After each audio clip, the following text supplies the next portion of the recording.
How did English emerge? What are the linguistic roots of English? And what are the central linguistic aspects of early versions of English? These questions constitute the central goals of this e-lecture. Thus, we have to look at the roots and predecessors of English. We will take a look at the language families to which English belongs, and eventually we will look at the earliest version of English referred to as Old English, and in doing this we will also say something about possible varieties of Old English. English belongs to the West Germanic branch of the Indo-European language family. So in order to understand the development of English, let us start looking at these language families first.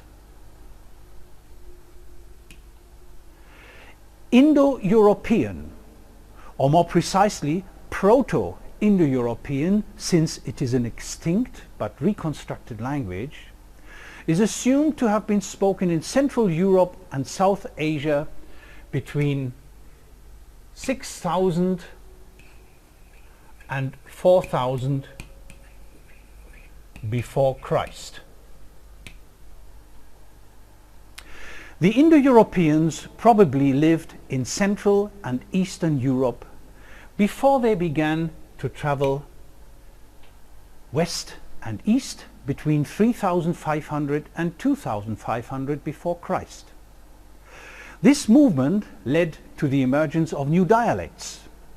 New objects and landscapes were discovered, thus new words had to be coined, and more local dialects developed as the migration continued. Eventually, these dialects became mutually unintelligible and developed their own status of independent languages. Today, the Indo-European language family, which was established by comparative studies in the last decades of the 19th century, stretches from the Hebrides in the west to the Indian subcontinent in the east. By the way, do you know any non-Indo-European languages that are spoken in Europe? Well, you might want to pause the e-lecture here and I will tell you later. Well, the languages of the Indo-European family, and here you can see some of the early languages which are now families in their own right, are phonologically related in a principled way. This phonological relationship was first formulated by Jacob Grimm in 1822 and has been a continuing subject of interest and investigation to linguists. We already discussed the central implications of Grimm's discoveries in our e-lecture, Language Reconstruction. But here are the main findings in a nutshell. Grimm's law, also known as the first consonantal shift, shows that a regular shifting of consonants separated the Germanic languages, such as English or German on the one hand, from the other Indo-European languages such as Sanskrit, Greek or Latin in the following way. Do you remember some examples? Well, here are the main laws. Well, let's take the bilabial, the voiceless bilabial plosive in Sanskrit, Greek or Latin in words such as piter, pater and pater. So we're looking at this consonant, and the result in the Germanic languages is f, a labiodental fricative such as in English father or German Vater. Or take the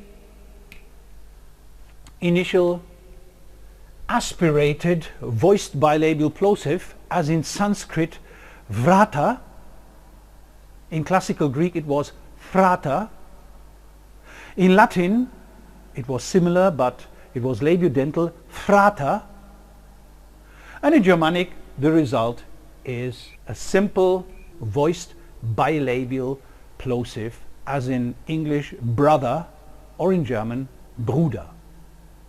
So, using the principles of Grimm's law, we can establish a particular language family within the Indo-European family. And this subfamily is referred to as Germanic. Now, other families alongside Germanic are Italic, also referred to as the Romance languages, Celtic, Balto-Slavonic, today's languages would be Russian, Czech, Polish and so on. And then we have further families such as Hellenic, Armenian, Albanian or Indo-Iranian. By the way, earlier on I asked you about the non-Indo-European languages in Europe. Well, here they are. We have Finnish, Hungarian and Estonian, 3 Uralic languages, and we have a language referred to as Basque, which is one of the oldest languages of the world, and it is not clear where it belongs. Some linguists claim it is an independent language. But let us return to the story of English. Round about the beginning of the Christian era, the speakers of Germanic formed a relatively homogeneous group living in the north of Europe. So the extension was something like this. So this is where they were, here and possibly in this area. So this was the early home of the Germanic people. They started from the northern parts of Europe at around 500 before Christ and extended with new settlements down south between that time and shortly after Christ. So they extended their area to roughly this area.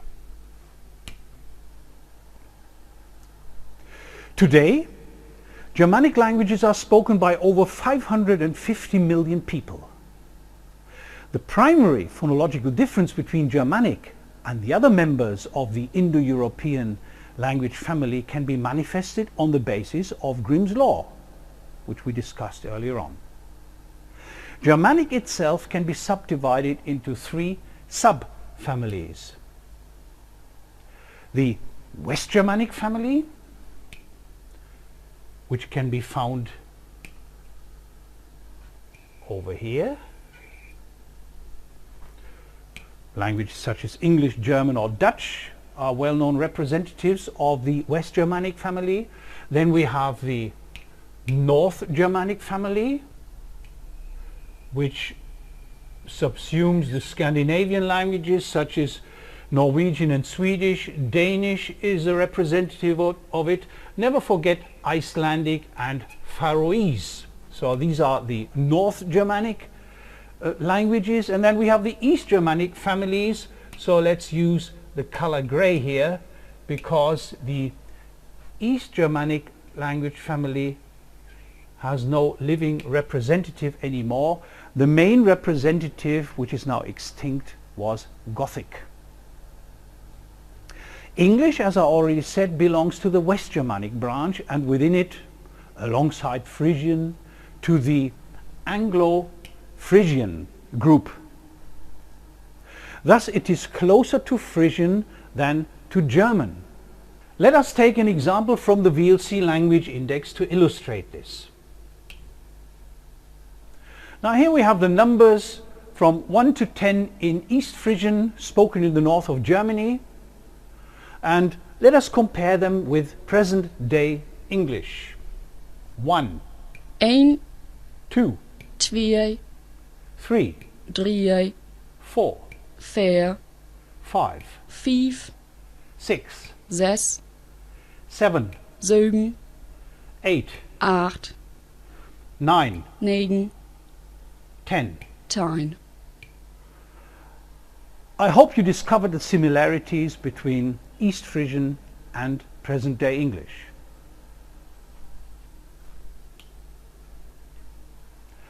A fundamental phonological difference between the Anglo-Frisian branch and the other West Germanic members can be manifested in the High German sound shift.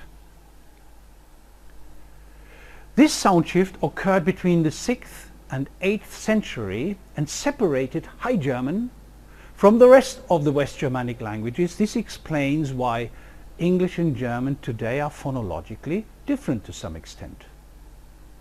The main changes affected the German voiceless plosives p, t and k, which changed to affricates f, z and k in the same place of articulation at the beginning of a word or a syllable, in gemination or after a consonant. Here are some examples. English path, ten or kind became Pfad, Zehn, and in some German varieties, Kind. And here is the second group of changes.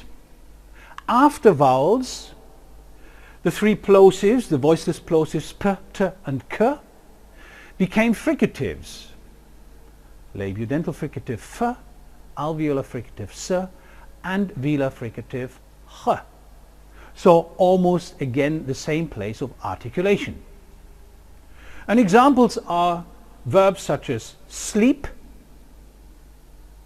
eat and make, which in German come out as schlafen, essen and machen. So as a first summary, we can say that English is an Indo-European language belonging to the Anglo-Frisian branch of the West Germanic group. But when did English occur? The earliest period in the history of the English language is referred to as the Old English period. The origin of Old English goes back to the 5th century after Christ, when Germanic tribes invaded Britain. These tribes were the Saxons, coming from the north of Germany, the Angles, from the area which is now Schleswig-Holstein, south of Denmark, north of Germany, and the Jutes from the northern parts of Denmark. Linguistically, the Old English period is generally defined as from 600 to 1100. Due to the strong Germanic and especially the strong Saxon influence, the Old English period is often also referred to as Anglo-Saxon English. The geographical extension of Old English was possibly approximately identical with today's England, so something like that area. Due to the various invasions, however, Old English underwent a number of linguistic influences. From the 5th century onwards, Germanic tribes invaded Britain and settled in most parts of England. The Celtic population came under Germanic domination or fled to Scotland, Wales, Cornwall or Ireland. Due to the strong Germanic influence, only a few words survived in Old English from the languages used before. Most words were West Germanic, though some words were introduced by the Vikings, that is, those tribes coming from North Germanic areas from the late 8th century onwards. In summary, we can say that Old English was influenced by the following languages.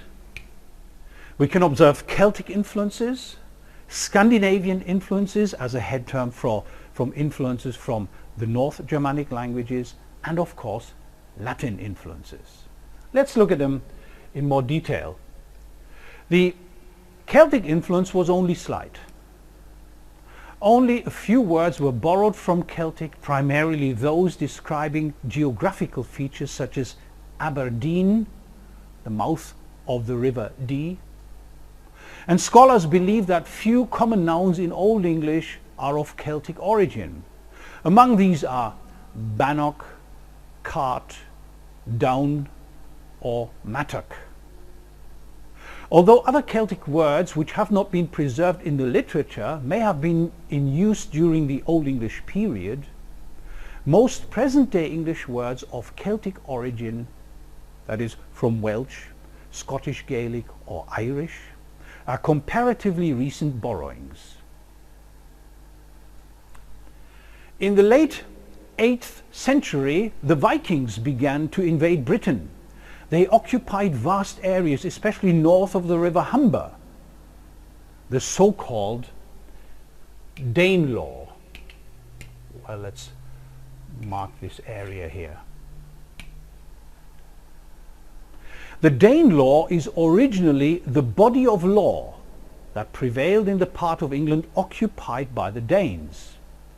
It comprised 4 main regions. In the north, the Northumbrian region, then the areas around it including the boroughs of Lincoln, Nottingham, Derby, Leicester and Stamford, the East Anglian region and the South East Midlands.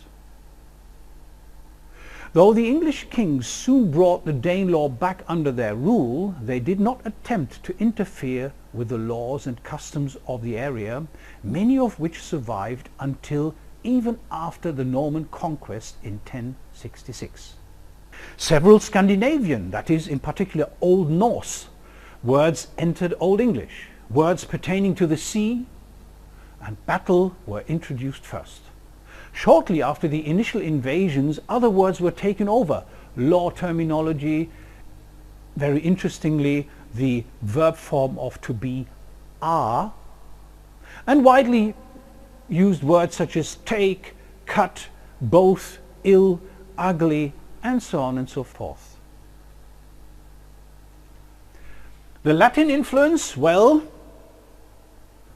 the first Roman expedition to Britain was undertaken by Julius Caesar in 55 or 54 before Christ. But the Romans didn't start to conquer Britain until 45 after Christ. The Roman influence was not very large. Rather, most Latin words were brought to Britain by the Germanic invaders who had previously come into contact with the Roman culture and Christianity. Typical examples of these words are altar, mass, priest, psalm, temple, kitchen, palm or pear. Considering these various influences, it is not surprising that Old English was not a uniform version of English. Hence, there were some varieties,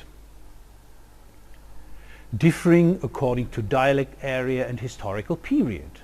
Surviving texts from the Old English period occur in 4 main varieties. We have the West Saxon variety, we have the Kentish variety, we have Mercian and Northumbrian, and in fact these two are sometimes referred to as Anglian as a common head term. Despite some phonological differences, for example, the present-day English verb to hear was heran in West Saxon and huran in Anglian, the Old English dialects differed only slightly, in particular in terms of grammar and vocabulary. At the end of the Old English period, the West Saxon kingdom Wessex became dominant, and the West Saxon variety became the literary standard. However, it is not the direct ancestor of present-day English, which is rather derived from an Anglian dialect.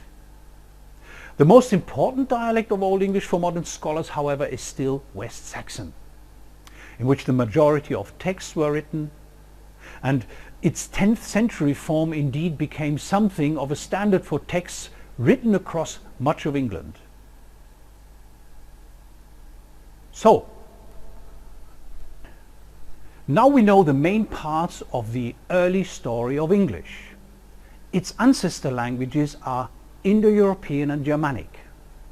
It belongs to the Anglo-Frisian branch of West Germanic and is referred to as Old English in its earliest form.